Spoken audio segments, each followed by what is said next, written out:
little known fact is we're actually in Walla Walla, Washington. You have been tasting wines all over the world. I mean, I've seen you on television from Italy, France, Napa, of course. What would you, after you've been tasting all these wines, I'm sure you've tasted them before, what would you say is some of the unique aspects of Walla Walla wines, especially compared to Napa, because there seems to be a little bit of, digs on a little bit of friendly rivalry between the other wine country and the other wine country. Yes. I think it's very exciting actually, because what I love about Walla Walla, it's a little bit of a cooler zone, but yet it has more sunshine. And so they still get the incredible fruit intensity and ripeness, but because it's a little bit cooler and there are cooler nights on a more consistent basis here in Walla Walla, they also have a little bit more subtlety and a really, really wonderful structure.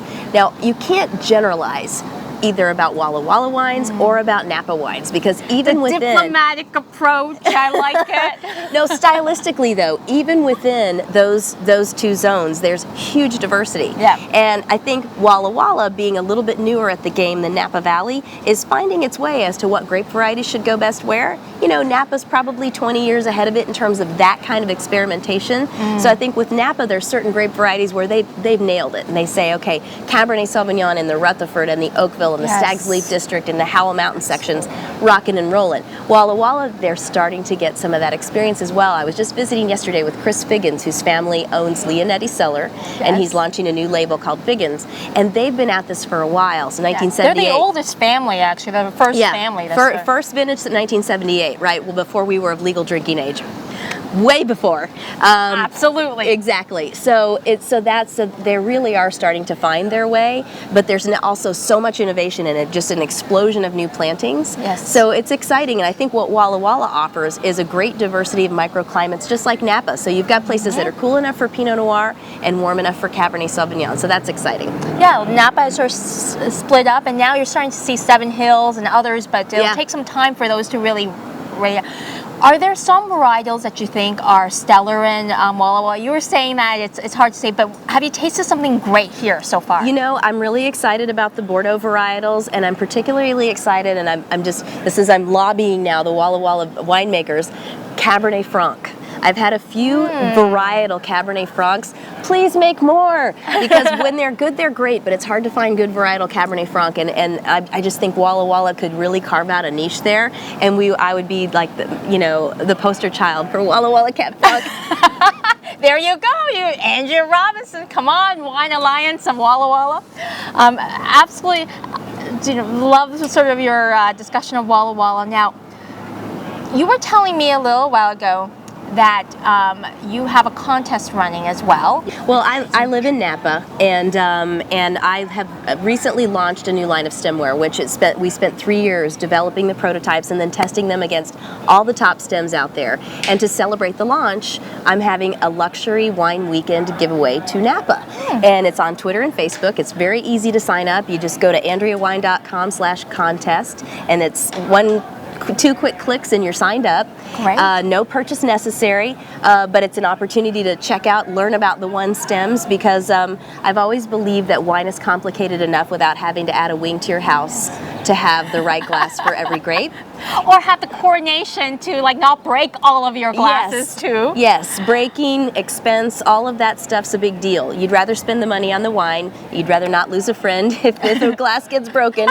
So or a husband. Exactly. So these are half the price of the fancy stems. They're break resistant, dishwasher safe, lead free crystal. And most importantly though, they're not in any way a compromise to the wine performance. I tested them against every great glass with every grape, style, age, cost, appellation of wine, and they really do beat the best stems out there for performance at around half the price. Okay. So my goal with the contest is to just get people to be aware of that opportunity to try them, and then to award one lucky winner a trip for 2 to Napa with first class business elite tickets on Delta Airlines, and 2 nights at the Calistoga Ranch, which is an amazing auberge property, and then private tastings with me, and reserved tastings at Trefethen and Duckhorn Vineyards, who both use the one in their tasting room. You're talking about tasting. You do a lot of tasting as a master sommelier. How did you taste and prototype over 3 years this glass? I mean, give us a little background on what's involved in that process. Sure. It was actually really interesting because our first step was to get best practices in glass design. So we took all the great glasses out there, saw how they performed, and what I'm looking for is if I put a Pinot Noir in the glass, that it has the ultimate expression of what it should be as a Pinot Noir. So first we found out what the best practices were. That's how we developed the prototype shapes. Then we had the prototypes made, and then basically every night, multiple wines, 6 different stems, my prototype against all the best performers, and then we would literally blind taste. Usually blind tasting, you actually get to see what the wine is. You don't have a blindfold on. But in this case, we actually blinded ourselves. So you're not even prejudgmental to the shape of the wine. Exactly, because many people know what, they think they know what glass is the best, right? And so they're going to be predisposed to love the wine in the glass that they're accustomed to liking. Yes. We did this with ourselves, with thousands of wines, but we also took it to panels of master sommeliers, masters of wine, and other really experienced palates, and did the same thing with them, where they didn't know what glass was what. And that was really, because after a while it's sort of like you think your baby's beautiful.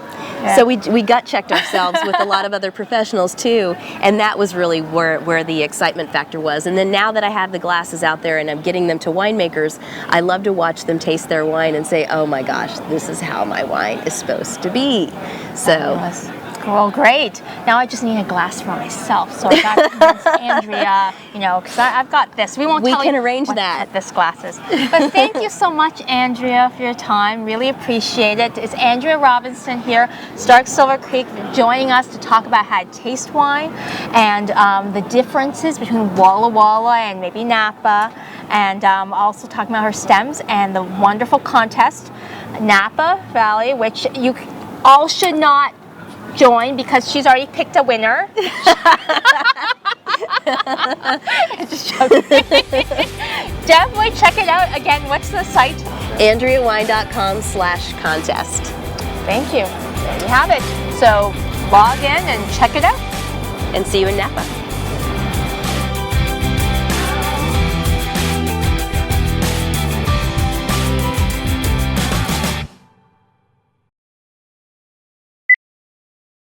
Thank you.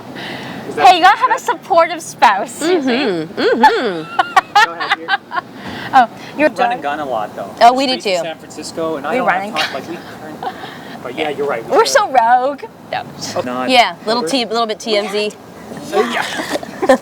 Okay. Yes. I'm It just looks trying really to warm people up. Okay. Yeah, exactly. Let's have it. Okay, ready? All right, here we go, folks.